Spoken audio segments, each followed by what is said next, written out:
G'day guys, welcome back to the Smoky Pastures Barbecue YouTube channel. Today we are cooking everyone's favourite roast beef. Now we've got a beautiful 1.2 kilo cut of top round Wagyu beef here. Now this is pretty fancy as far as roast beef is concerned. We're going to see how it goes, but we're going to cook this how you should be cooking all your roast beef, and that is to internal temperature and not time.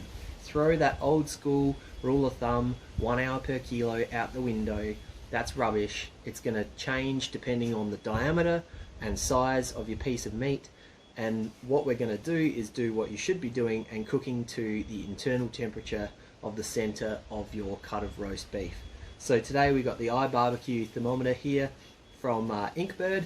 We're going to give that a test run, and I'm going to show you exactly how I'm going to cook this in the Weber along with some roast veggies, and we're going to make an awesome pan gravy as well. So cheers, I'll get straight into it. Alright folks, so we've skipped ahead a bit here. Got some loop briquettes in the Weber, set up basket either side. Got our Inkbird going here, a couple of color coded probes which I like a lot.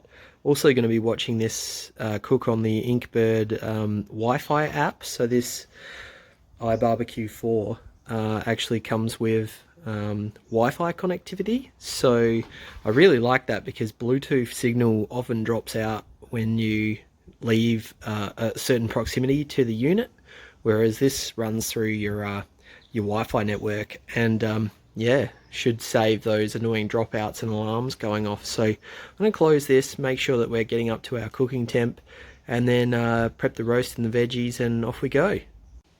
Okay, so we're up to our roasting temp. It's okay if it overshoots a little bit. It's going to come down as the fuel load dies out a little bit in the Weber. So I'm going to just move our lid out of the way. And you can see here the setup I've got here with the veggies in the one pan, and then I've got my roast beef on the roasting trivet.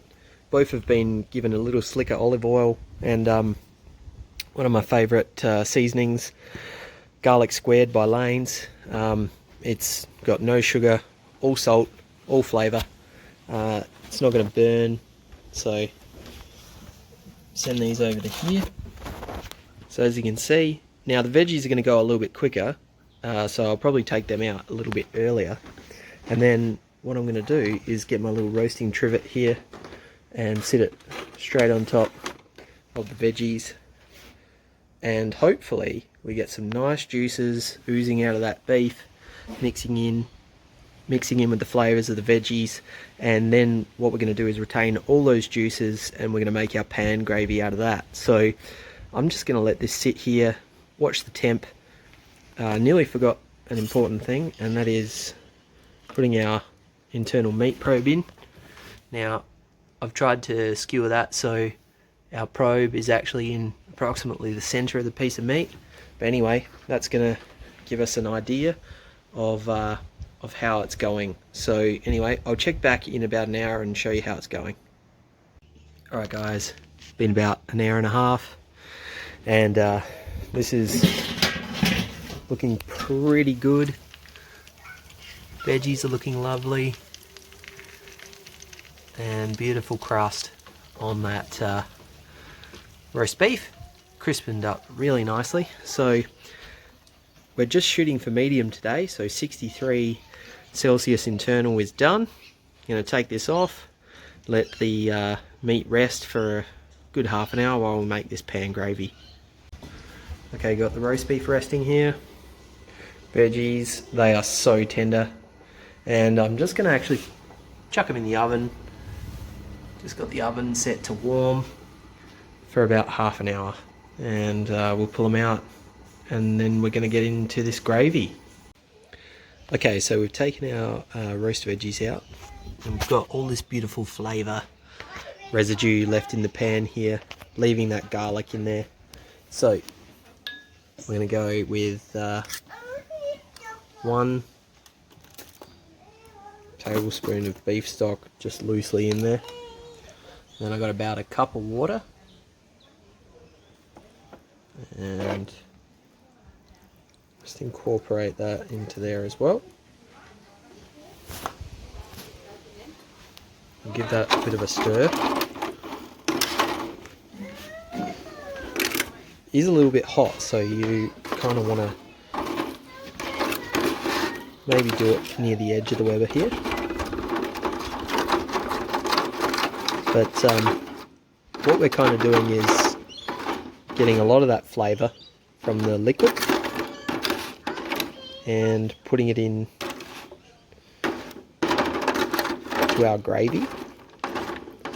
And then what I'm going to do is I'm going to just let that sort of start to reduce a little bit, and then slowly add a little bit of plain flour just to thicken it up a little bit, and it should turn out to be a pretty nice sauce. Then we'll put it through the strainer and it'll be ready to serve on our meat. So I'll check back in a minute. Okay, so there's our pan gravy. Put it directly over the coals. Gonna let it warm up, give it a bit more of a stir. I've added pretty much all of our flour now. So there's a bit over a tablespoon of flour in there with our cup of liquid. And we'll just let that thicken up a little bit and see how we go. Okay, our pan juice gravy is done. One of the guiltiest little pleasures in life. Fresh gravy, buttered bread roll.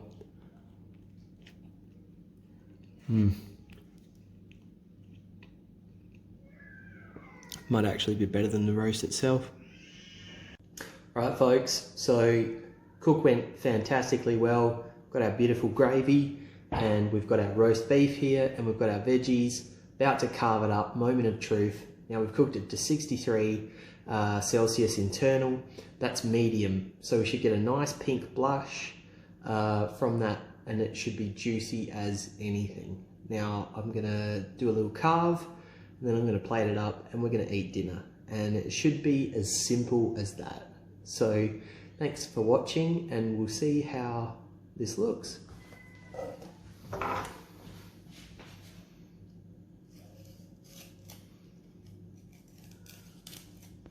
That crust is just beautiful.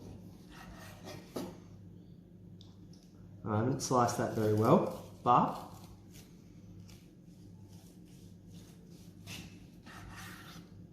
as you can see, lovely pink, tender inside. Let's just have a little bite. Whoa, I'm excited about this. That actually carves up.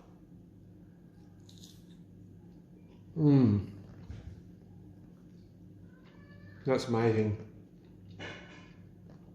It's a pretty budget cut, but at the end of the day, that is taste and flavour. And look how juicy that is. The gloss, the glisten. I love it. Anyway, thanks for watching. Cheers. Okay guys, it's the following day now. Cook was a bit hectic yesterday, had a fair bit of family stuff going on. Hope the video still gave you a few hints and ideas. Just about to enjoy myself some leftover roast beef and gravy roll here. I think this is even better the next day. Just thought I'd also mention, was really impressed with the Inkbird iBBQ unit yesterday, and I'm going to put a link in the video description below to enable you to be able to buy this at a bit of a discount. So look, if you want a nice, easy to use Wi-Fi enabled barbecue thermometer, I would really recommend this unit here. It was great. I like the color coding on the temperature probes. I like the functionality. I like the readout display on the actual unit, or you can use the app itself. So anyway, to make your roasts cook a lot easier and to achieve perfection every time, get yourself one of these. All right, and thanks for watching, and cheers.